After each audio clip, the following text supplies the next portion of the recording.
Всем привет! Сегодня мы готовим фасоль с луком и зеленью по рецепту моей свекрови.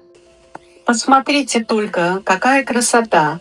Аппетитная, ароматная, с золотистым луком и свежей кинзой. Такое блюдо готовится очень просто, но вкус получается удивительно насыщенным. И все это из самых простых, доступных ингредиентов. Всего несколько шагов, и у вас на столе ароматное домашнее блюдо, полное пользы и тепла.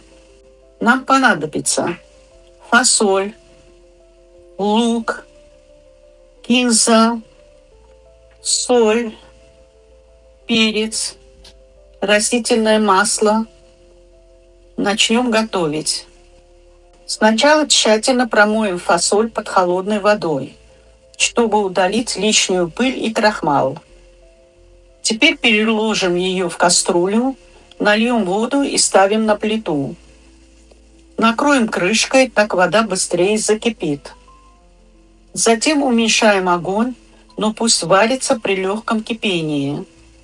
Когда фасоль немного проварится, добавим немного соли. Важно, чтобы фасоль стала мягкой, но с формой. Пока она готовится, займемся луком. Нарезаем его полукольцами или мелко, как вам больше нравится. В сковороде разогреваем растительное масло и отправляем туда лук.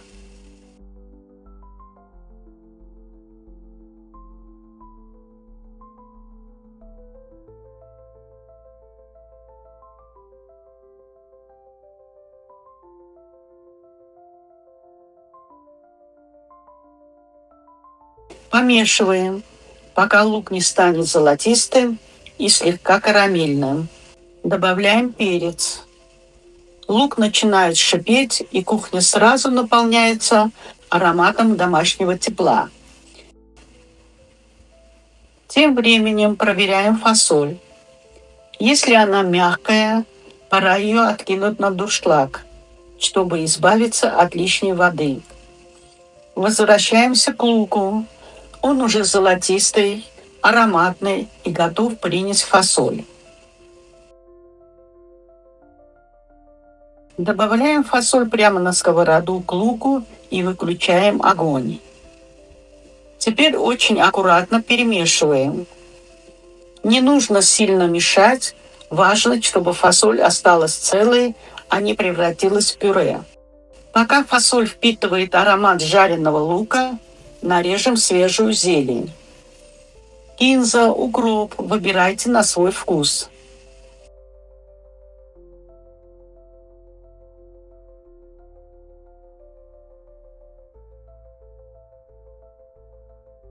Добавляем зелень сверху и слегка перемешиваем. Посмотрите, какая яркая, солнечная и ароматная фасоль у нас получилась.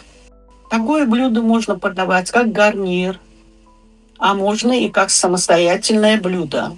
Теплое или охлажденное, оно всегда вкусное. Особенно хорошо сочетается с черным хлебом или тонким лавашом.